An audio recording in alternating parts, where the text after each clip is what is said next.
अस्सलाम वालेकुम वरहमतुल्लाहि वबरकातुहू। व्यूअर, आज हम जा रहे हैं DHA और वहाँ हम शो देखने जा रहे हैं।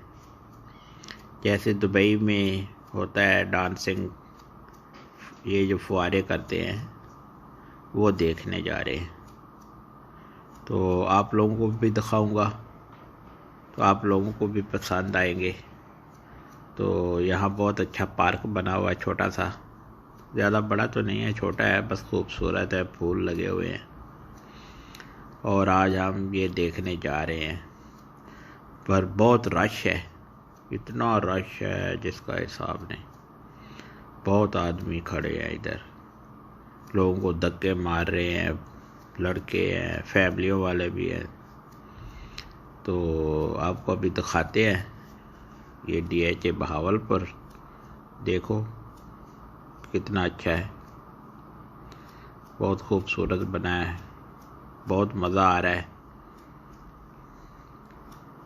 क्योंकि अभी नया साल चढ़ने लगा है, तो आदमी सब इकट्ठे हुए हैं।